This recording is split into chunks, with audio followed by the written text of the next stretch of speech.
Hello friends and comrades. Recently I made a video together with comrades from the Hammer and Sickle channel where we commented on a couple of Trotskyist videos, and the maker of those videos, called Pro-Socialism, has made a response, so I'm gonna be taking a look at that and responding to some of the points he makes.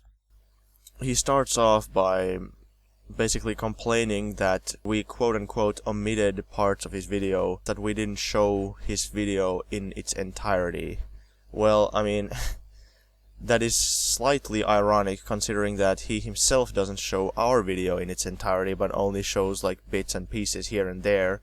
You know, I linked his video in the description. There was no sneaky editing in my video, so I mean, it's pretty obvious why I chose to not show his full videos. It was to save time. Like, I only wanted to show the parts that were pertinent to the points that we were discussing, and even those parts, I thought that I could shorten those clips a little bit to make the video a bit shorter. There were a couple of instances where he claims that it just like totally ruined his point or something, but no. Like, the only time that I actually cut out a part where he was explaining his position was when he was explaining how the Soviet Union was state capitalist. I only gave his conclusion instead of his long argument, but I don't think his long argument was very good either, so even if I had shown it, it wouldn't have helped him that much. But we'll get to that point more in depth later. Yeah, I just think it's a bit ironic considering he himself doesn't show our video in its entirety, so I mean, I don't know, I guess it's just okay when Trots do it, but it's not okay when we do it. He takes issue with us calling Trotsky a half-Menshevik. He totally denies that Trotsky was a half-Menshevik. He says that it's ridiculous to claim that Trotsky was a half-Menshevik. Well, why did I call Trotsky a half-Menshevik? For a couple of reasons. First reason, Lenin said that Trotsky's theory of permanent revolution is semi-Menshevik. He says that it takes half of its content from the Mensheviks and half of its content from the Bolsheviks. Now, maybe you have a problem with that, but that's not me saying it, that was Lenin saying it. I was just repeating what Lenin had said. Second reason, because if you think about it, Trotsky is a half-Menshevik. The theory of Menshevism was that in Russia you can't build socialism because Russia is a poor country and it's mostly a peasant country, so the Mensheviks argued that you cannot build socialism there, because they were extremely dogmatic. You could say that they were being dogmato-revisionists, and we'll return to that concept also later in this video. But Mensheviks, they were saying that because Marx, throughout the majority of his career, suggested that the revolution would happen in advanced countries where there's more proletarians and less peasants, that therefore you cannot build socialism in Russia, because Russia is a poor peasant country and not an advanced industrial country, and therefore they proposed that they should merely just have a bourgeois democratic revolution and not take power for the workers until capitalism had developed enough in Russia for socialism to be viable. That was the Menshevik position.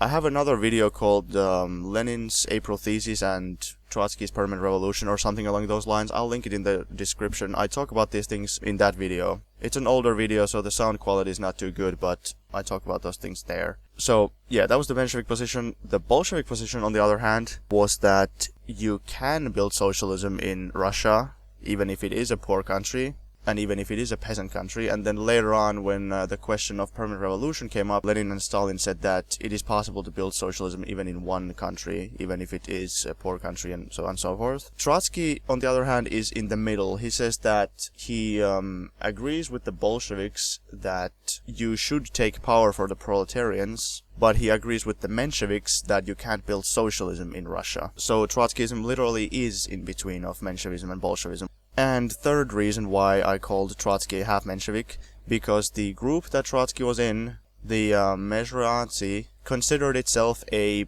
group that was between Menshevism and Bolshevism. Mr. Pro-Socialism, haven't you ever read any Lenin? Like, Lenin refers to Trotsky so many times as being this guy who is always like a total centrist with no principles, just hopelessly trying to cling to some kind of party unity, you know. Trotsky, however, possesses no ideological and political definiteness, for his patent for non-factionalism, as we shall soon see in greater detail, is merely a patent to flit freely to and fro, from one group to another. Trotsky's non-factionalism is, actually, splitting tactics. Under cover of non-factionalism, Trotsky is championing the interests of a group abroad which particularly lacks definite principles. Lenin, disruption of unity under cover of outcries for unity. Trotsky expressed the full spirit of the worst kind of sectarian and Philistine conciliation. It is in this that the enormous difference lies between real partyism, which consists in purging the party of liquidationism and Otsovism, and the conciliation of Trotsky and co. An evil that is all the more dangerous to the party the more cunningly, artfully and rhetorically it cloaks itself with professedly pro-party, professedly anti-factional declamations. Lenin, Notes of a Publicist.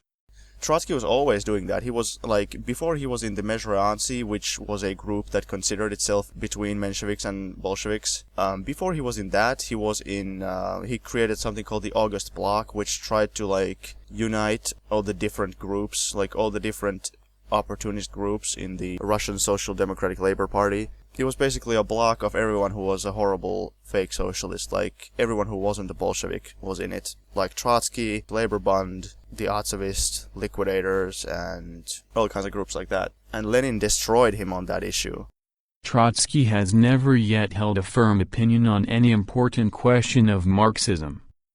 Lenin, The Right of Nations to Self-Determination. Don't feign this outrage, like, oh, it's outrageous to call Trotsky a half-Menshevik. The only reason that he gives why Trotsky supposedly wasn't a half-Menshevik is because he says that Trotsky's theory of permanent revolution is the total opposite of the stagist theory of the Mensheviks. But, you know, only in some ways. As I said, Lenin himself literally said that the theory of permanent revolution is a semi-Menshevik theory. Not my words, but Lenin's words. But anyway, let's move on. So, he says that the USSR didn't help other socialist countries or other socialist revolutions or whatever. Now this seems highly suspect. He ignores all the revolutions that actually happened. He moves right along to start talking about the Spanish Civil War and the CNTFA. He doesn't talk about the socialist revolutions, he just moves on to the Spanish Civil War. And as proof that the USSR supposedly didn't help other socialists, he says that the USSR repressed CNTFA, the CNTFA anarchists and their buddies. And he says this is like proof that the USSR was trying to repress or prevent revolutions from taking place in other countries, or at least not help them. But I mean, you have to be pretty dumb to think this, or you have to be a liar. It's always like, I can never tell like if these people are actually this dumb and ignorant, or in some kind of weird bubble, or if this is all just like them being dishonest. In my opinion, the point about the CNTFA is pretty much irrelevant, but let's talk about it anyway because he brought it up. So why did the Soviet Union attack the CNTFA? Because the CNTFA was an anarchist organ and it was not doing a good job. They almost never won a battle, they were wasting resources, they were failing at their job, so the Soviets were trying to co-opt them, basically turn them into a more of a Soviet proxy and force them into doing things the right way to make them more effective. He says that the Soviets didn't help them, but that's wrong. They sent them guns, they sent them all kinds of aid. So don't tell me that the Soviets didn't help them. They only started to get disagreements because the anarchists sucked so bad. And, you know, remember, in the end, the anarchists did capitulate. Too late though, but still. In the end, he sort of does acknowledge that the Soviets did help other revolutionaries, and that Eastern European countries had revolutions, but then he says that it doesn't really count because they were like Stalinist and bureaucratic. He says that that was his point all along, but if it was, he certainly didn't say it right from the get-go. Instead, he said the Soviets didn't help other revolutionaries. Alright, then he brings up an Engels quote. That was also a bit funny. He ignored all the Lenin quotes that I had. When I give several Lenin quotes where Lenin is saying how you can totally build socialism in one country, he just ignores those, but then he finds a single, like, Engels quote where Engels seems to be arguing that you cannot have a socialist revolution in only one country. Then he's like, haha, checkmate Stalinoids. Like, are you kidding me? For the sake of argument, let's assume that Engels is, in fact, supporting the idea that you cannot have a socialist revolution in one country. What does that mean? It only means that there is a disagreement between Engels and Lenin. And in that case, I would say that I merely agree with Lenin. The development of capitalism proceeds extremely unevenly in different countries. It cannot be otherwise under commodity production. From this it follows irrefutably that socialism cannot achieve victory simultaneously in all countries. It will achieve victory first in one or several countries. Lenin, The Military Program of the Proletarian Revolution. But I don't think that's even the case. This is another case of dogmato revisionism. When somebody takes a quote from like Marx or Engels from 200 years ago, over-exaggerate and overextend its significance and deny all the things that go against it, basically just taking that one thing into account, denying everything else, and then saying that that's the most important thing. To me, that is dogmato revisionism. The Mensheviks did the same thing with Marx. They were like, oh, Marx said that the revolution will happen in industrial countries, therefore it's impossible in a poor peasant country. Even though that's not an accurate characterization of Marx, that's what the Mensheviks did, and that's basically what Mr. Pro-Socialism is also doing with Engels. Engels said this 200 years ago when the situation was very different. There was no modern imperialism, and it's pretty damn obvious that it's not applicable to the modern day. Now, in that quote, Engels talks about a socialist revolution, but it's somewhat unclear what exactly he means by that. Like, he doesn't talk about concrete things like conquest of power or building of socialist production. Instead, he talks about socialist revolution. What I think he means is that socialism in the end cannot be a project for one country only. As in, sooner or later it'll have to spread and defeat global capitalism. So even if you can establish socialism in one country or like a number of countries, like the entire Eastern Bloc for example, that is my opinion on what he probably means. Because he doesn't say that it is impossible to conquer power in a single country, because that would be obviously wrong. Neither does he say that you cannot establish worker control or socialist ownership or socialist production in a single country. He merely says that a communist revolution is not a matter for a single country, but communism in the end is a global project, which nobody denies. I would refer you to the concept of socialism in one country versus the final victory of socialism. When Lenin and Stalin said that it is possible to establish socialist production in one country, they still said that the final victory of socialism means global communism. Only in global communism is there an actual guarantee against capitalist restoration. This is something that Trotskyists have an extremely hard time understanding. So, in other words, communism, even though it is possible to establish a country where a communist party is in power, they have socialist production and all these things, by all intents and purposes, they have socialism in that country. Communism is a matter for the entire planet. You cannot be in a permanent state where there are capitalist countries and socialist countries. It's not going to work. In the end, one side will win. I hope that I've made this point clear. Lastly, I would like to point out that the Engels quote, it is from the Principles of Communism, which was an early Engels work that was later rewritten as the Communist Manifesto, and there's no sign of this, like, same kind of argument in the Communist Manifesto, so Engels and Marx obviously removed it. Alright, then speaking of cutting things out and omitting things, Pro-Socialism showed a clip from one of my videos called In Defense of Socialism in One Country. I will put the link in the description for that. And it shows a small clip of it. It is really sneaky. Like, I didn't in any way, like, sneakily edit his video, but he's totally doing it to me, so it's really funny that he complains about my, like, editing and cutting things out. He shows a clip of me where I say that this is why the theory of socialism in one country is the only truly internationalist theory. And none of the explanation is given or shown. So I recommend you go watch that video in its entirety, but I thought that was pretty funny.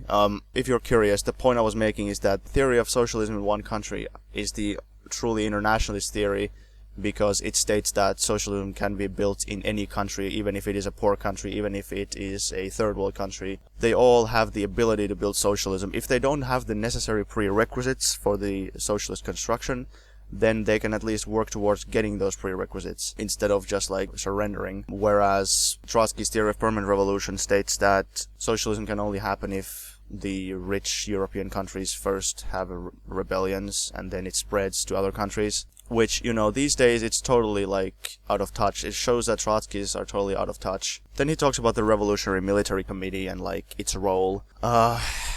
You know, this debate always ends up like degenerating into one thing, which is that first the Trots will say that Trotsky was like a real hero of the revolution, that he did the entire revolution single-handedly. And I made this point like a really long time ago in an early video where Trotsky's biographer Isaac Deutscher was saying how Lenin didn't do shit, Lenin didn't do nothing, like it was all Trotsky. And there was some ridiculous quote like Trotsky, the great genius with all the strings of revolution firmly in his hand or something. Anyway, when Trots say shit like that, the Leninists will usually reply by saying like, it was the Revolutionary Military Committee that carried out the revolution, not Trotsky. And Trotsky wasn't in it, it was like Stalin, Dzerzhinsky, Sverdlov who carried out the revolution under Lenin's leadership. So then the Trotskyists will return with an argument like, no, Trotsky wasn't in the Revolutionary Military Committee, but because he was in the Petrograd Soviet, he was in fact like above them. And then it devolves into an argument about like, was Trotsky under the authority of the Revolutionary Military Committee, was the Revolutionary Military Committee under the authority of Trotsky? Now the fact of the matter is that Trotsky was under the authority of the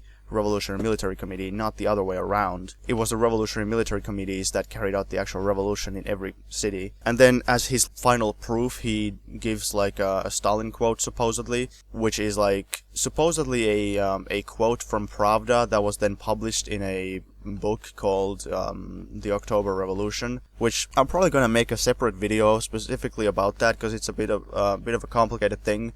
But it's basically this quote that Trotskyists say Stalin made, but then like later censored. There's no actual proof that this is even a real quote, and I am pretty much convinced that it's not for a number of reasons. But I'll make a separate video about that thing, so I'll talk about that there in more detail. But that's his evidence, like a Stalin quote that's probably fake. Then he says that the USSR was state capitalist, where he complains that I cut out portions of his video. But I guess I just didn't take his argument very seriously, because it's not a very good argument. My counter was that, you know, the Soviet Union didn't have a market economy, so it wasn't a capitalist country. It didn't have any capitalists, it didn't have private property, so how could it be a state capitalist country when it doesn't even have capitalism, doesn't have markets, and all that? Well, he sort of gives this like semi-anarchistic thing about how maybe it didn't have capitalism, but it was still bureaucratic, so like somehow state capitalism. He talks about how it was similar to the Industrial Revolution in capitalist countries, like primitive accumulation, but nonetheless he doesn't answer any of the important questions, like how can a country that doesn't have markets, capitalists, or private property, how can it be state capitalist? It can't. No matter which way you try to twist it. Just because they have an industrial revolution doesn't mean that it's a capitalist country. I don't remember if he said anything about wage labor, but sometimes like anarchists will say that they had wage labor because they didn't abolish money. But when Marx talks about wage labor, he doesn't mean like literally people getting money. There's a specific Marxist definition of what wage labor means, and the Soviet Union didn't have that because it wasn't a capitalist country. He talks about Lenin's April thesis and the bourgeois democratic revolution. Now, as I said, I talked about this in a different video, like an old video of mine, but basically here's the gist of it. He claims that Lenin first held a different position, and then like in April 1917 Lenin supposedly like went over to Trotskyism. Now, Lenin never voiced any support for Trotskyism or any of Trotsky's theories. In fact, he said the opposite. He vehemently disagreed with Trotsky's theories. Trotsky, proclaiming his absurdly left permanent revolution theory. Lenin, disruption of unity under cover of outcries for unity. Trotsky is repeating his original 1905 theory and refuses to give some thought to the reason why, in the course of 10 years, life has been bypassing this splendid theory. Lenin, on the two lines in the revolution. You know, Lenin said that Trotsky's theory of permanent revolution is ultra-left in some respects and semi-Menshevik in other respects. So clearly he didn't agree with it. So what was Trotsky's view? Trotsky's view was that he didn't believe in the significance of the peasantry, at least not at the time when he developed his theory of permanent revolution, like 1905, 1906, which prompted Lenin to attack him on that subject. Trotsky's original theory has borrowed from the Mensheviks' repudiation of the peasantry's role. Trotsky is in fact helping the liberal labor politicians in Russia, who by repudiation of the role of the peasantry understand a refusal to raise up the peasants for the revolution. Lenin, on the two lines in the revolution. So Trotsky said that they should overthrow the provisional government and skip the bourgeois democratic revolution and go straight for socialism. Whereas Lenin thought that the socialist revolution would be like the crowning achievement of the continuous process of revolution, which, Trotskyists, they like to call it stagist, but it's only stagist because you can divide things into stages and look at them. Lenin himself said that just because you divide things into stages to look at them doesn't mean you have to create this artificial Chinese wall between each step.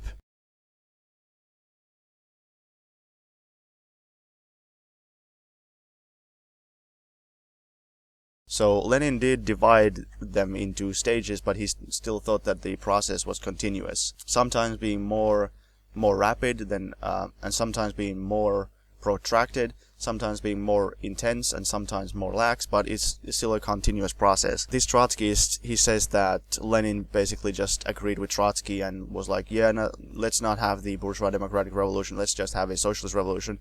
But that is not in fact the case.